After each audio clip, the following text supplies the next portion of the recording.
Okay, let's start today with AUD USD. We do have USD high impact news during the US session, so just be mindful of that. So for AU, we have our sell zone up here and our buy zone down here. For our sell zone, we have an engulfing buy that failed. Price came back, created the first engulfing sell, the second engulfing sell, and another engulfing sell. Hence, we know that the sellers over here are quite powerful. Then we have our buy zone down here, which is an engulfing sell that failed. Price came back, created the first engulfing buy. When after that, it just came down, poked the key level, and flew. Came back again, poked, flew. Then created the second engulfing buy over here and was able to maintain the price above this limit over here, right? The low of this engulfing fail.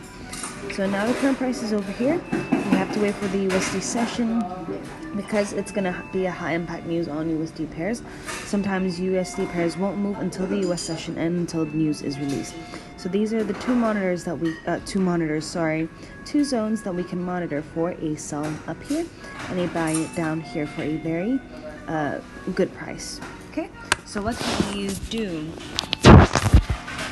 AU can either, if it decides to drop into our buy zone and respects it, meaning it closes within, not the wick, but it closes within, showing that it respects it, or even if we have a rejection, wick rejection up above.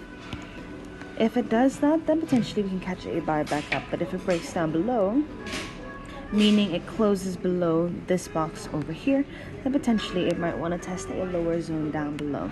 After a price breaks the zone, either it can shoot down in one go or retrace back into the key level for a better sell down. Okay, vice versa, if it decides to shoot up into our sell zone and respects that, then potentially it could drop back down. But if it breaks up above, then potentially it might want to test a higher zone. Okay, so where can you monitor for any entries? You pair H4 with M5 or M15. So you wait for H4 to come into the zone. Then after that, wait for the H4 to close, or wait for the Euro session or US session to happen. Then you switch to M5 or M15 for entries. Okay, so watch out for your engulfing buys, engulfing sells, engulfing fails,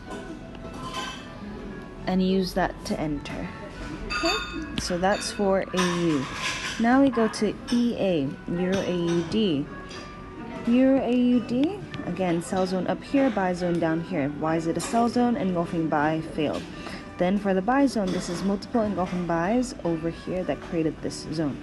Current price. So EA can either screenshot that. I said, shoot up into a sell zone. If that respects it, then potentially we can catch a sell back down. But if it breaks up above, then it might want to test a higher zone, vice versa. If it decides to drop into our buy zone and respects that, then potentially we can catch a buy back up. But if it decides to break below the box, then it might want to test a lower zone like this. Right, so for the SL, now that you know where you can find your entries, where do you place your SLs rather?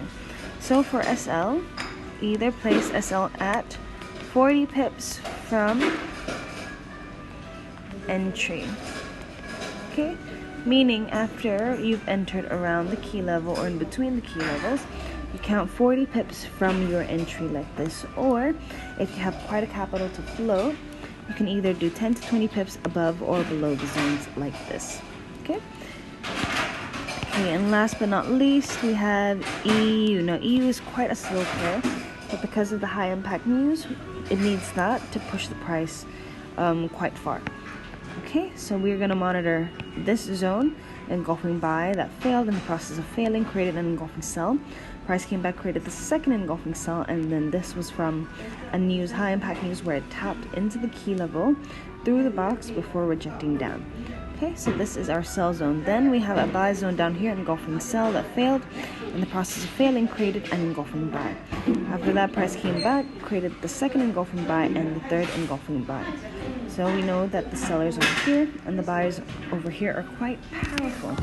So for EU, from the current price, If it decides to drop down into our buy zone and respects that, then potentially we can catch a buy back up. But if it breaks below, then it might want to test a lower zone. Vice versa, if it shoots up into our sell zone and respects that, then potentially we can catch a sell down. But if it breaks up above, then potentially it might want to test a higher zone. Okay, so that's for the 3 pairs. Trade smart, trade wisely, and be patient. Okay, if it doesn't move, wait for the US session to happen, and we'll see from there. Okay, talk to you soon. Bye.